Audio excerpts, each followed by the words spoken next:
My wealthy aunt left me a mansion and $2 million. The parents who abandoned me 15 years ago showed up at the will reading, grinning. We're still your guardians. But when my lawyer walked in, their smiles vanished. This isn't just a story about becoming a millionaire overnight. It's about the chilling moment I stared into the eyes of the people who abandoned me 15 years ago, only to hear them claim they were my guardians. Their sweet smiles, their casual demands. They had no idea what was waiting for them, or how my fiercely protective aunt, even from beyond the grave, had woven a trap they'd never escape. My name is Elaine, I'm 28, and just yesterday my life flipped upside down. Aunt Vivien, my father's older sister, had left me everything. Her $2 million estate, her stunning Victorian mansion, her business shares. A fortune I was still trying to comprehend through a haze of grief. That's when they walked in. My biological parents. The very same people who vanished from my life when I was just 13, without a single goodbye. They strode in, all forced smiles and fake warmth, as if no time, no betrayal had ever passed. "We are your guardians," my mother announced, her voice sickeningly sweet. Then my lawyer, Mr. Thompson, entered the room, and the color drained from their faces, turning them ghostly pale. My childhood before the age of 13 felt normal. We lived in a cozy 2-bedroom apartment. My parents, it seemed, loved me. Dad sold cars, Mom taught 3rd grade. We weren't rich, but we had enough Friday movie nights with microwave popcorn, summer camping trips, Christmas mornings filled with hot chocolate. But looking back, the cracks were there, subtle at first. Hushed arguments more frequent behind closed doors. My father's mysterious phone calls outside. The increasing overtime shifts that left him smelling of stale cigarettes and liquor instead of car polish. His occasional poker games grew into reckless weekend trips to Atlantic City. I remember my mother crying one night, begging him to stop before we lost everything.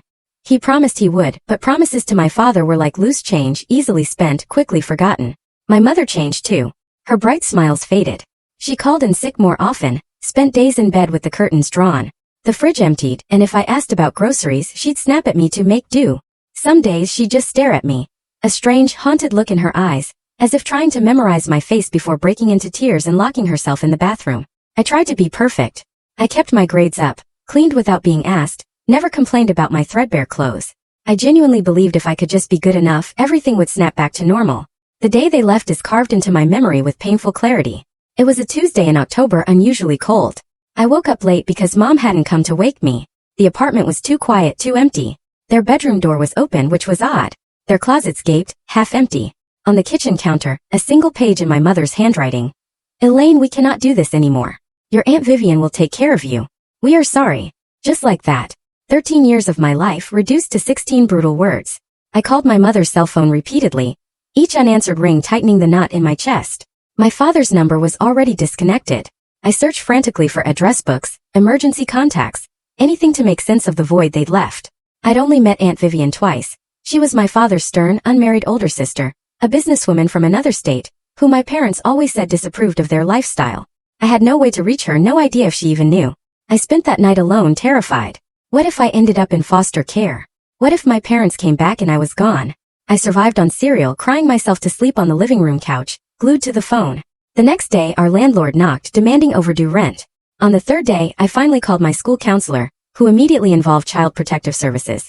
Miss Dawson, the social worker, had kind eyes and a voice like warm blankets. She made calls, pulled strings, and somehow located Aunt Vivien. "Your niece has been abandoned," I heard Miss Dawson say into the phone. "The alternatives are foster care or—" "I understand it's sudden, but she has no one else. Tomorrow morning would be best. She cannot stay in the apartment alone another night." Aunt Vivien arrived the next day in a sleek black car that looked utterly out of place in our modest neighborhood. She wore a charcoal suit, pearls, her silver hair pulled into a tight bun. Her expression wasn't joyful, or even pitiful, but a mixture of determination and resignation. "Pack what you can carry," she instructed, her voice clipped but not unkind. "The rest can be shipped later." I filled a single suitcase with clothes, my backpack with photo albums and books. I left behind my childhood bedroom, the glow-in-the-dark stars still stuck to the ceiling. The drive to her house took 3 silent hours. I stared out the window, watching my entire world literally drive away in the rearview mirror. The legal guardianship was complex: court appearances, judges, more social workers, psychological evaluations. Through it all, Aunt Vivien remained steadfast, if not overtly warm. She hired excellent lawyers, never once suggesting I go elsewhere, even when the process dragged on. My parents never showed up to any hearing. The court tried to locate them to officially terminate their parental rights, but they'd simply vanished. It was as if they'd never existed. The abandonment left wounds that therapy could only partially heal. For years, I'd wake up convinced I'd heard the front door, that they'd return to explain it was all a terrible mistake. I wrote letters I never sent, scanned crowds, certain I'd glimpsed my mother's profile or my father's walk. Dr. Freeman, Aunt Vivien's therapist, helped me understand.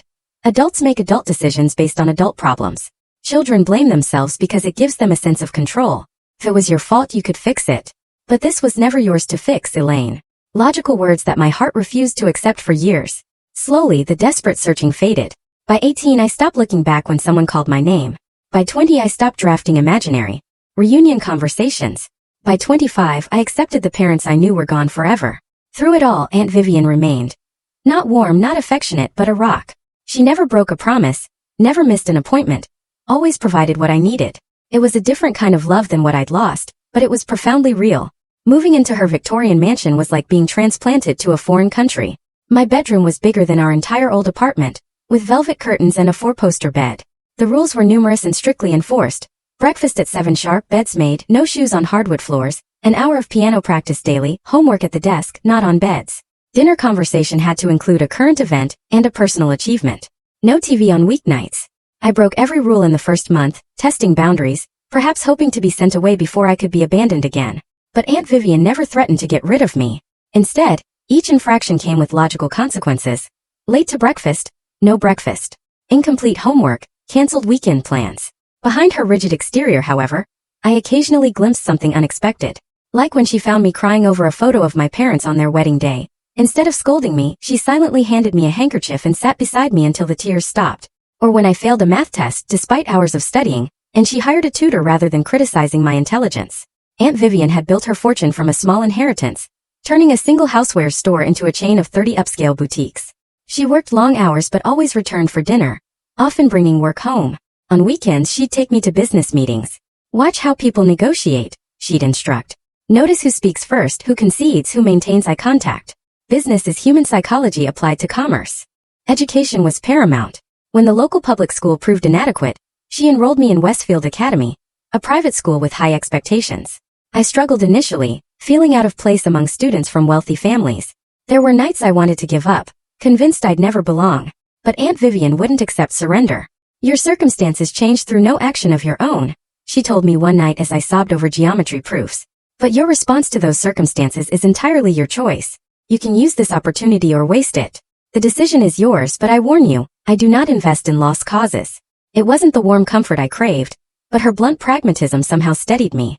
I hired a peer tutor, created study groups, and by junior year I was on the honor roll. College applications brought new stress.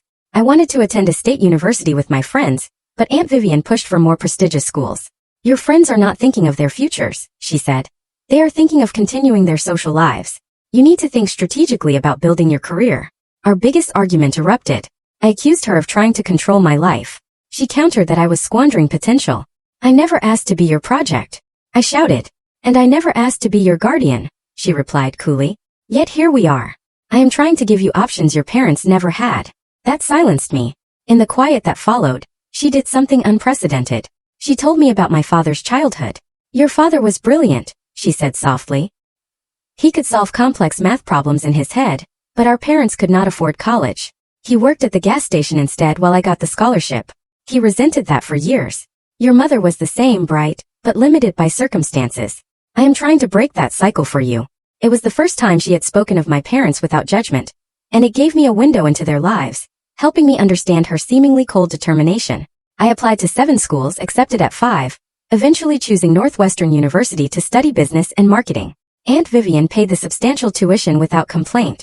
College brought new freedom and challenges. I joined clubs, made diverse friends, discovered a knack for design and marketing strategy that complemented the financial acumen Vivien had instilled. My summers were spent interning at her corporate office, learning every aspect of the business. Our relationship evolved, the physical distance somehow allowing emotional closeness to develop. Our Sunday phone calls became less formal, occasionally even including laughter. When I graduated with honors, the pride in her eyes was unmistakable, though she limited her public display of emotion to a firm handshake and a single nod. I moved back home after graduation, taking a position as marketing director for her company. We developed a comfortable routine. 2 independent women sharing space and occasional meals. I dated, but Aunt Vivien subtly discouraged any relationship that might distract from my career. Then 2 years ago everything changed again. Aunt Vivien was diagnosed with pancreatic cancer. The prognosis was poor, but she approached her illness with the same discipline she applied to everything else. We all die, she said when I broke down after the diagnosis. The only variables are when and how we use the time before that happens. She continued working, transitioning responsibilities to me. As her strength waned, our roles reversed. I enforced medication, arranged appointments, ensured nutrition. In her final months, a surprising softness emerged. One evening, as I helped her into bed, she gripped my hand with unexpected strength. "You were the daughter I never allowed myself to have," she whispered. "Taking you in was the best decision of my life." 8 months after the diagnosis, she died peacefully in her sleep. The funeral was small, mostly business associates and distant relatives. Standing at the graveside, I realized she had become my true parent in all the ways that mattered. The grief was overwhelming. The house echoed with emptiness. I'd catch myself listening for her footsteps, saving articles I thought might interest her. But I continued running the business as she had taught me, honoring her legacy through action. I never expected to see my biological parents again, until the day of the will reading. 3 weeks after the funeral, Mr. Thompson, Vivien's attorney for over 30 years, had sent a formal letter. I assumed all interested parties meant me, perhaps some business partners or charities. Thompson was a distinguished man in his 70s, his office smelling of leather and old books. I arrived early, dressed in a navy blue suit Vivien would have approved of. We waited. The door opened and time seemed to stop. Standing there were 2 people I had convinced myself I might never see again. My parents. My father had aged dramatically, his thick hair now thin and gray, deep lines etched into his face, his shoulders slumped. He'd gained at least 50 pounds. My mother looked even more altered. Her blonde hair was cut in a severe, unflattering style. Dark circles shadowed her thin, angular face. When she smiled, it didn't reach her eyes. She clutched her purse with white-knuckled intensity. "Ella," my father said, his voice rougher than I remembered. "Look at you, all grown up." They moved toward me, and I rose on unsteady legs. My mother reached for an embrace I couldn't return. I stood stiffly as her arms encircled me, the scent of her perfume both familiar. "An alien. We've been trying to find you," my mother said, stepping back to examine me. "You look so much like your aunt now. So sophisticated. How did you know about today?" I managed to ask, my voice strange to my own ears. "We saw the obituary in the newspaper," my father explained, attempting a sad smile. "We've been keeping tabs on the family from afar. We knew you were with Vivien, of course." Of course. They knew where I was all these years and never once reached out. The room seemed to tilt. "Please sit down," Thompson interjected. "We have one more person joining us." Vivien's longtime housekeeper, Mrs. Bentley, entered, nodded sympathetically at me, and sat as far from my parents as possible. As we waited, my parents attempted surreal small talk. "We live in Arizona now," my mother offered. "The climate's better for your father's arthritis." "I manage a convenience store," my father added. "Nothing fancy, but it pays the bills." I nodded mechanically, unable to formulate responses. Inside, emotions churned. Anger, confusion, hurt, and a treacherous flicker of longing. Thompson cleared his throat. "We are here to execute the last will and testament of Vivien Ella Hughes." My parents leaned forward.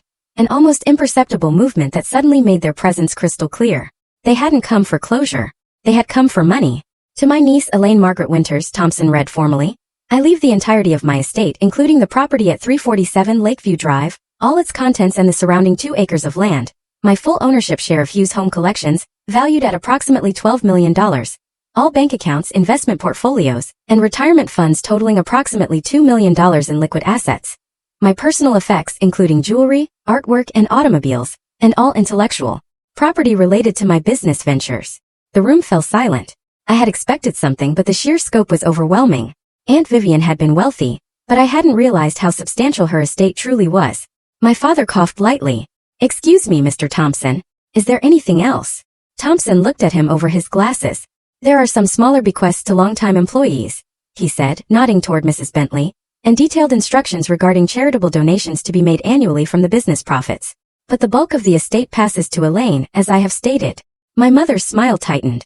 "Well, this is quite a responsibility for someone so young," she said, patting my hand, a gesture that felt invasive. "Fortunately, as her parents, we are in a position to help." Thompson raised an eyebrow but said nothing.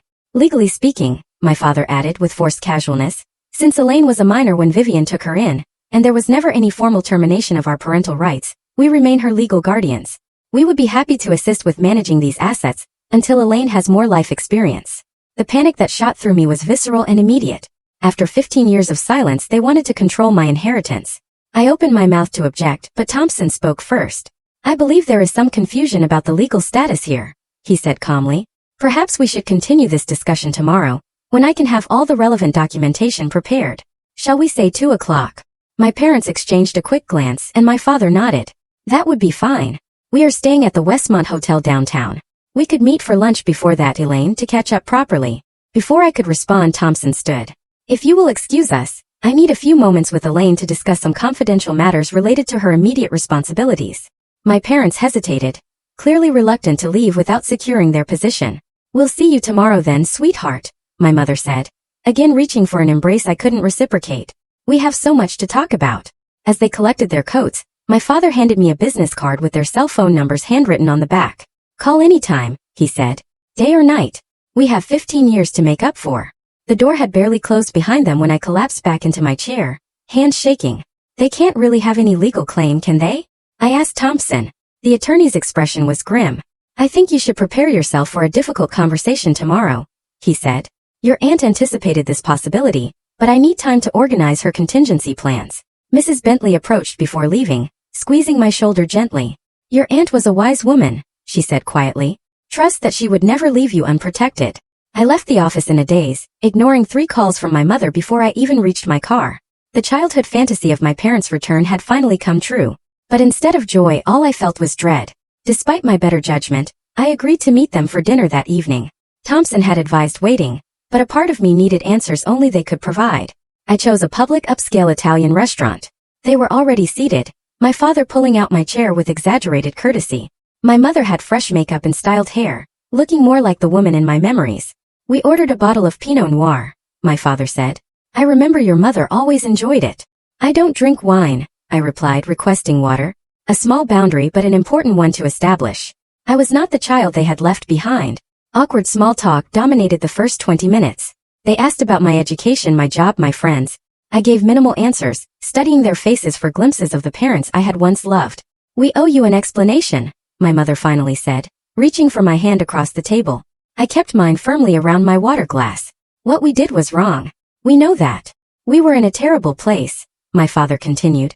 I had gambling debts that dangerous people were collecting on. Your mother was suffering from severe depression. We convinced ourselves you would be better off with Vivien, my mother added. She had money, stability. We had nothing to offer but dysfunction. You had yourselves, I said quietly. That's all I wanted. My father looked down at his plate. I got help for my addiction. Been clean for 8 years now. Your mother found the right medication eventually. We've built a modest but stable life. We thought about reaching out so many times, my mother said, tears welling. But we were ashamed. And as more time passed, it got harder to bridge that gap. You said you knew I was with Aunt Vivien, I said. How? They exchanged a glance. We called social services about 6 months after. After we left, my father answered. They confirmed you were with family and doing well. We checked every few years after that. The idea that they had made these periodic inquiries while never attempting actual contact made my stomach churn. They had eased their consciences just enough to move on. We have regretted our decision every day, my mother insisted, a tear sliding down her cheek. Seeing you now, successful and beautiful. It breaks my heart that we missed watching you grow up. The waiter delivered our entrees, a brief reprieve from the emotional tension. When he departed, my father shifted the conversation. Vivien did well by you, he said, twirling pasta on his fork. Better than we could have. And now she's left you set for life. The house alone must be worth $2 million in today's market, my mother added casually. Plus the business. It's overwhelming for someone your age. I've been helping run the business for years, I stated flatly. Of course you have, my father said soothingly. But there's a difference between helping and having full responsibility. The legal issues alone can be daunting. Not to mention tax implications, my mother chimed in. Estate taxes can be crippling without proper guidance. I watched them carefully, noting how they alternated between emotional appeals and financial concerns. The pattern was becoming clear. We could help you, my father offered. We've had our struggles, but we've learned a lot about financial management the hard way. That's an interesting perspective from someone who abandoned his family over gambling debts, I observed. My father flinched but recovered quickly. Those experiences taught me valuable lessons. I know all the pitfalls to avoid now. My mother leaned forward. We have a modest condo in Phoenix with a second mortgage. Medical bills have been difficult. Your father's arthritis treatment isn't fully covered by insurance. What exactly are you asking for? I said bluntly. They looked startled by my directness. Another reminder they were interacting with an adult, not the child they had left. We're not asking for anything, my father said unconvincingly. We just want to be part of your life again, to help if we can. Though if you wanted to help your parents get back on their feet, that would be a blessing, my mother added. Maybe pay off our mortgage. $70,000 would change our lives completely. Plus the medical bills, my father reminded her. Another $30,000 would clear those. I sat back, a cold clarity washing over me. So $100,000 would solve your problems. They nodded eagerly. And what about my problems? I asked. The 15 years of wondering what I did wrong? The therapy bills?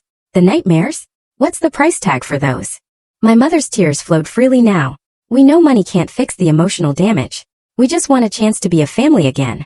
A family that begins with a cash transaction, I noted. My father's expression hardened slightly.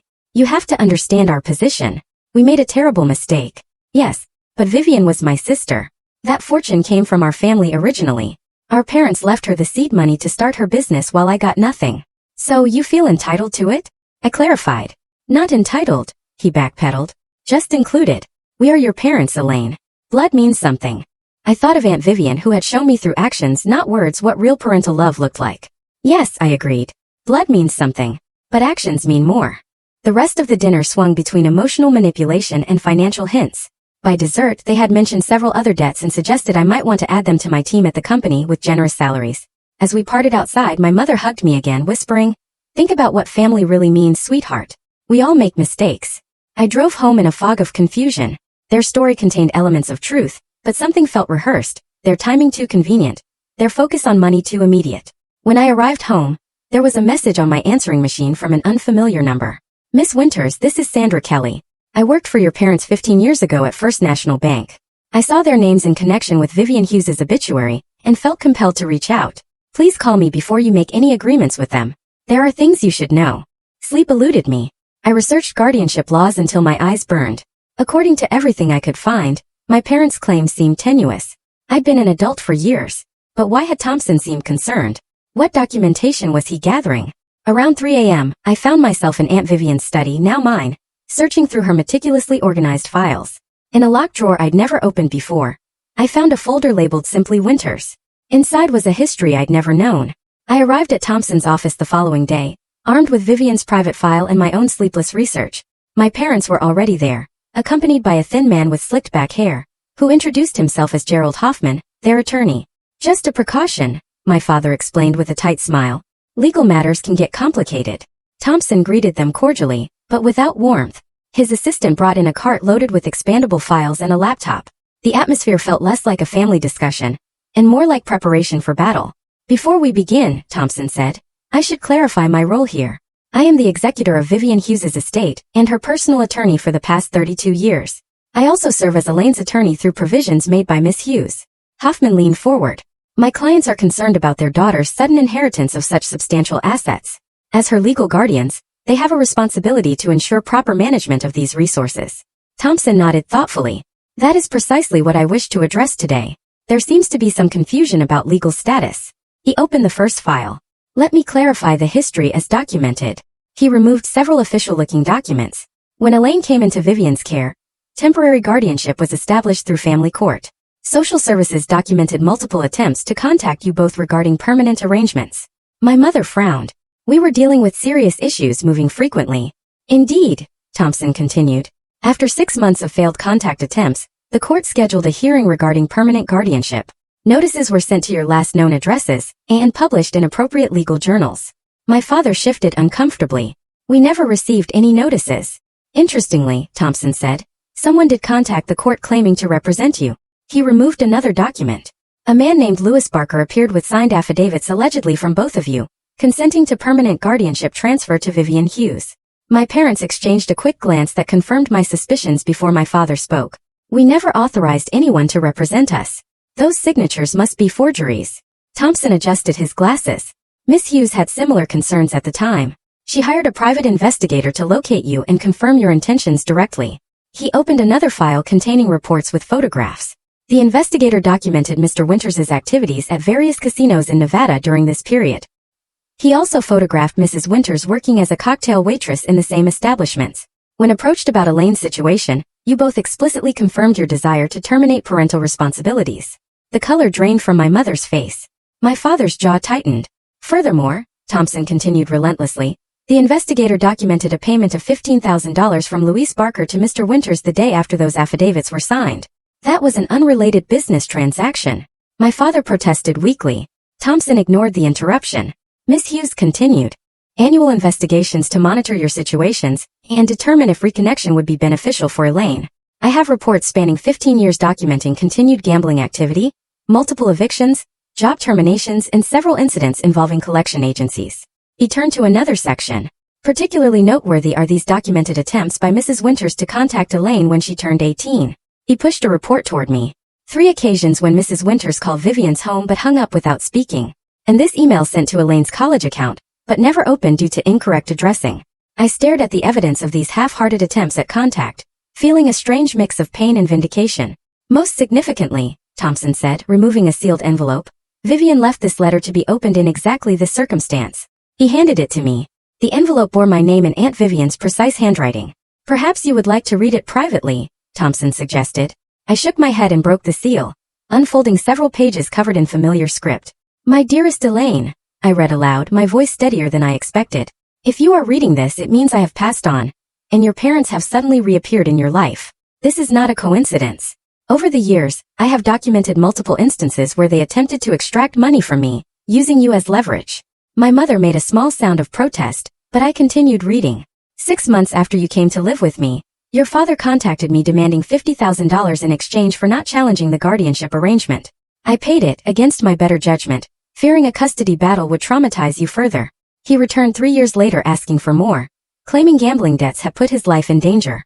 I refused and instead hired security for our home. I looked up briefly to see my father staring at the floor. When you turned 16, your mother called, claiming she had cancer and needed treatment money. My investigator confirmed this was untrue. When you received your college acceptance, they somehow obtained your email address and requested tuition money for a fresh start, to rebuild their relationship with you. I blocked these communications to protect you from their manipulation. Tears blurred my vision, but I forced myself to continue. I have never told you these things because I wanted you to heal without additional betrayal. I hoped they would eventually seek help and become the parents you deserved. That has not happened. Now they will likely attempt to access your inheritance through guilt, legal threats, or emotional manipulation. The room was completely silent as I turned to the final page. Thompson has all necessary documentation to protect you legally. The guardianship was converted to legal adoption when you were 16, though I kept my surname and did not change yours, hoping someday reconciliation might be possible. You have been legally my daughter since then, and they have no claim to you or your inheritance. I had to pause processing this revelation. Aunt Vivien had adopted me. I had never known. Whatever you decide regarding your relationship with your biological parents must be your choice. But please protect yourself financially. Blood relation does not entitle anyone to the rewards of our hard work or justify their past neglect. Remember that family is built through consistent care and sacrifice, not DNA. I am proud of the woman you have become. Trust your judgment. All my love, Vivien. I carefully refolded the letter. Emotions too complex to name flooded through me. Thompson cleared his throat. I have the adoption papers here, legally binding and properly executed through family court. I also have documentation of the multiple financial solicitations mentioned in the letter. He turned to my stunned parents. Additionally, Miss Hughes included a specific clause in her will that any legal challenge to these arrangements would result in the entire estate transferring to a charitable foundation for abandoned children. There would be nothing left for anyone to claim. Their attorney, looking increasingly uncomfortable, leaned over to whisper something to my father. We had no idea about any adoption, my father said, his voice hollow. We were told temporary guardianship only. By whom? Thompson asked pointedly. By social services, my mother insisted. All communications are documented in these files, Thompson countered, patting a thick folder, including your signed consent forms. My father's face darkened with anger. This is ridiculous. You paid us off and stole our daughter. I believe the security cameras in this office are recording that outburst, Thompson noted calmly, which directly contradicts your previous statement about forgery, and could constitute admission of accepting payment to transfer parental rights. My father stood abruptly. This is not over.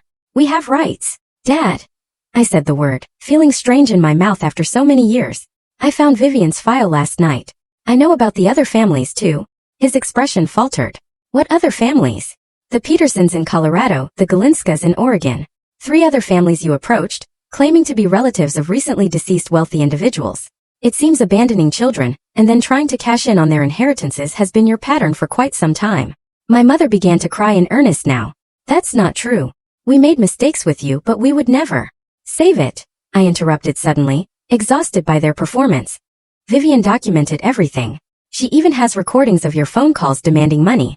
Did you really think she would leave me unprotected? My father's rage shifted to calculation. Listen, Elaine, there's been a terrible misunderstanding. We can work this out as a family. No need for attorneys and accusations. I think we are done here, I said, standing. Thompson, is there anything else legally required of me today? No, he answered. The estate transfers to you cleanly. Your parents have no legal standing to challenge the will or the adoption. Then I would like them to leave. Elaine, please, my mother begged. Just give us a chance to explain. 15 years, I said quietly. You had 15 years to explain. Instead, you waited until there was money involved. That tells me everything I need to know. Thompson pressed a button on his desk, and 2 security officers appeared at the door. These gentlemen will escort you out, he informed my parents. Any further contact with Miss Winters should be directed through my office. You cannot do this, my father shouted, his face reddening. She is our daughter. No, I corrected him. I was your daughter. Now I am Vivien's. And she taught me to recognize value beyond price tags. As security led them toward the elevator, my mother turned back. You will regret this when you are alone with nothing but money to comfort you. Family is everything. I agree, I said. Vivien was my family. You were merely biological donors who failed to follow through on your commitments. After they had gone, I collapsed into a chair, emotional exhaustion overtaking me. Thompson sat beside me rather than behind his imposing desk. You should know, he said gently, that I am also your godfather. Vivien asked me to accept that role when she adopted you. I promised her I would continue looking out for your interests after she was gone. This unexpected connection to Aunt Vivien brought fresh tears. Why did she never tell me about the adoption? She worried you might feel she was trying to replace your parents rather than simply protecting you legally, he explained. She wanted you to form your own opinions about family without her influence.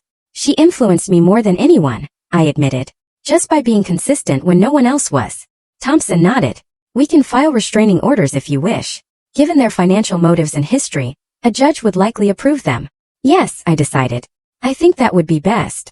As I left his office, I felt both drained and strangely liberated. The fantasy of my parents' return that had haunted me for years had finally played out. Nothing like my childhood dreams, but exactly as Aunt Vivien had anticipated. She had protected me one final time. Despite the restraining order filing, my parents appeared at Aunt Vivien's house, now my house, that evening. I saw their rental car pull into the driveway as I was preparing dinner. For a moment I considered not answering the door, but a strange calm had settled over me since the meeting with Thompson. I needed this final confrontation. They rang repeatedly until I opened the door, but remained on the threshold, blocking their entry. You cannot be here, I said firmly. A restraining order has been filed. We are still your parents, my father shouted, his earlier polish completely abandoned. You owe us the decency of a conversation without lawyers and security guards. I owe you nothing, I replied evenly. But I will give you 5 minutes to say whatever you came to say. Then you need to leave before I call the police. My mother pushed past me into the foyer, her eyes darting around to assess the home's interior. We just want to understand why you're being so cold, she said. We made a terrible mistake years ago, but we're trying to make amends now. By attempting to take control of my inheritance? I asked. That's an interesting approach to making amends. My father followed her inside despite my objection. That woman poisoned you against us, he spat. Vivien always resented me. She used you to hurt me. Vivien saved me, I corrected. She gave me stability, education, and self-respect. She taught me that love is shown through actions, not just words. We loved you, my mother insisted. We were sick. Depression is a real illness. Your father's gambling was an addiction. We needed help, not judgment. I was 13 years old. I reminded her, my voice finally breaking. I needed parents, not excuses. Do you have any idea what it was like to wake up and find you both gone? To wait by the phone for days hoping you would call? To search the apartment for clues about where you had gone? My father looked away, unable to meet my gaze. I checked the mailbox every day for months. I continued, years of suppressed words finally pouring out. I kept thinking you would at least send a birthday card or Christmas present. Some sign that you remembered I existed. We thought about you every day, my mother said, tears streaming down her face. Thoughts without actions are meaningless, I replied. Vivien never once told me she loved me. Not a single time in 15 years. But she showed up every day. For doctor appointments and school plays and nightmares and college applications. She built trust through consistency. We're here now, my father said, his tone softening to the salesman's pitch I remembered from childhood. We can build a relationship going forward. Support each other as a family. You are here now because Vivien died wealthy, I stated flatly. If she had died poor, would you have bothered to find me? Their silence was answer enough. Thompson showed me the private investigator reports, I said. You knew where I was for 15 years. You chose not to contact me until there was financial incentive. That's not fair, my mother protested. We were ashamed. We didn't know how to face you after what we had done. Yet you found the courage immediately after learning about a multi-million-dollar inheritance, I observed. Interesting timing. My father's face hardened again. You have no idea what we have been through. Living in poverty while my sister enjoyed wealth that should have been shared with our entire family. Vivien built that wealth herself, I countered. She worked 16-hour days for decades. What exactly did you contribute to deserve a share? I'm her brother, he shouted. And your father. Biology is not an entitlement program, I said. Aunt Vivien's pragmatic influence evident in my response.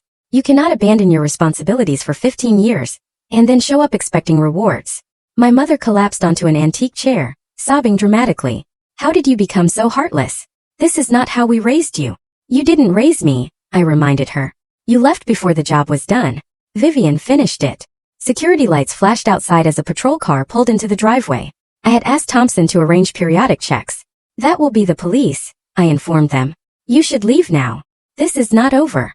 My father threatened, grabbing my arm. You think you've won, but we can make your life very difficult. We can tell stories about that woman that would tarnish her precious reputation. I pulled away from his grasp. Every threat you make is being recorded, I said, pointing to the security camera in the corner of the foyer. Vivien installed them years ago after your first attempt to extort money from her. His face paled as he realized the implications. Come on, he muttered to my mother. She's not worth the trouble. Those words, dismissing me as a mere inconvenience rather than a daughter they had genuinely missed, confirmed everything. This had never been about reconciliation. It had always been about money. As they walked toward the door, my mother turned back. You will regret this when you are alone with nothing but money to comfort you. Family is everything. I agree, I said. Vivien was my family. You were merely biological donors who failed to follow through on your commitments. After they left, I watched through the window as the police officer stopped them in the driveway. A brief, tense conversation, then they drove away. I sank to the floor, adrenaline draining. For 15 years, I had carried a wound that never fully healed, hoping someday for an explanation that would make sense of their abandonment. Now I had my answer. And while it brought pain, it also brought clarity. Thompson called an hour later to check on me. They have been officially served with the restraining order, he informed me. They cannot legally come within 500 feet of you or contact you directly. They said it wasn't over, I told him. They could cause problems. Empty threats, he assured me. The documentation we have would make any legal challenge futile, and potentially criminally liable for them. They were paid to give up custody and then tried to extract more money repeatedly. No court would look favorably on that history. After we hung up, I wandered through Aunt Vivien's house, seeing it with new eyes. The formal dining room where she had taught me table manners, the study where we'd reviewed business reports, the garden where she'd occasionally joined me for morning coffee. In her bedroom, which I hadn't entered since her death, I found a small wooden box on her nightstand that I had never noticed. Inside was a collection of items that stunned me. Report cards, school photos, newspaper clippings of academic awards, even the program for my college graduation with my name highlighted. Beneath these mementos was another sealed envelope with my name on it. Unlike the formal letter Thompson had presented, this note was written on personal stationery. Elaine, it began simply, I have never been skilled at expressing emotions. My generation and upbringing discouraged such displays. But as I face my mortality, I find myself regretting this limitation. So let me state plainly what should have been said years ago. I love you. Not out of obligation or duty, but because of who you are.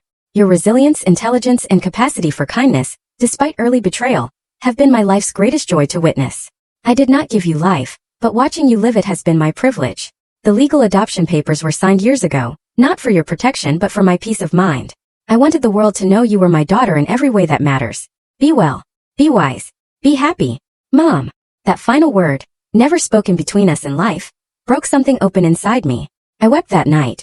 Not for the parents who had returned with selfish motives, but for the one who had never claimed the title yet had earned it completely. 6 months have passed since that final confrontation.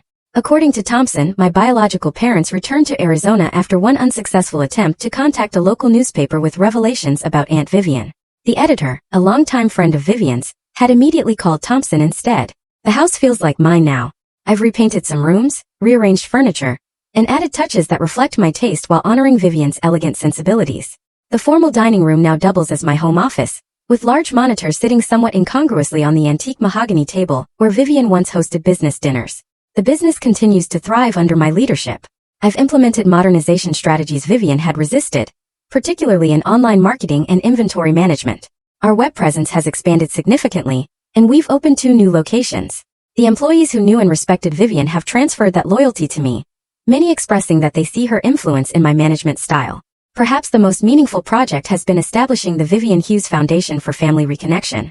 Using a portion of the inheritance, I created a nonprofit organization that supports children who have experienced abandonment or family separation. We provide therapy, educational opportunities, and transitional housing for young adults aging out of foster care.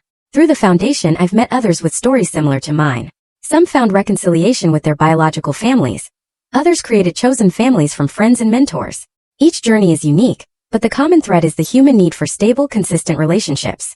My own therapy has continued, now focused less on the original abandonment and more on processing the complex emotions raised by my parents' return and true motivations. Dr. Freeman has helped me understand that closure sometimes comes in unexpected forms. The fantasy of reconciliation often serves a purpose in the healing process, she explained during a recent session. But the reality rarely matches the fantasy. Sometimes the greatest growth comes from accepting what cannot be fixed and building something new instead. 3 months ago, I received a letter from my mother. Unlike their previous communications, this one contained no requests or demands, just a simple acknowledgement of wrongdoing and an expression of regret that seemed, for once, genuine. I have not responded yet. I may never do so. The letter sits in my desk drawer, neither rejected nor embraced, while I consider what, if anything, I want from that connection. I have found unexpected comfort in relationships I had previously taken for granted. Mrs. Bentley, Vivien's housekeeper, still comes twice weekly. She has slowly shared stories about Vivien from before I arrived, painting a fuller picture of the woman who became my true mother. She was terrified when you first came, Mrs. Bentley confided recently. She had never wanted children, never thought she had the temperament for motherhood. The first night after you arrived, I found her in the kitchen at 3 in the morning researching child development books online. These glimpses into Vivien's private concerns and efforts touched me deeply. She had taken on a responsibility she never sought, but fulfilled it with characteristic thoroughness and commitment.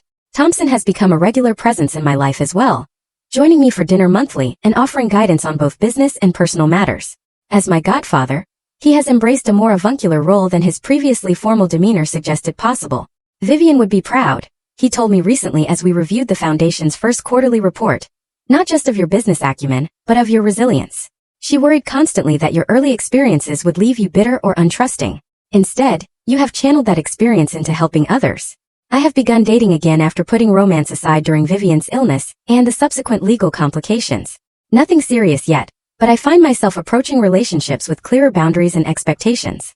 Vivien's example taught me that love should be demonstrated through consistent actions, not merely professed in convenient moments. The most profound change has been internal. The question that haunted me for 15 years, why did they leave me, no longer carries the same power. I understand now that their departure reflected their limitations, not my value. More importantly, I recognize that Vivien's decision to stay, to commit, to show up day after day, was the more significant choice. Last weekend, I visited Vivien's grave with fresh flowers.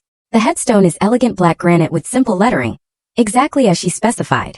I had a small addition made after the adoption revelation, the word mother engraved beneath her name. Standing there, I realized that family is not defined by blood or legal documents, but by the 1,000 small choices made daily. Who shows up, who stays, who tells difficult truths, who creates safety rather than chaos.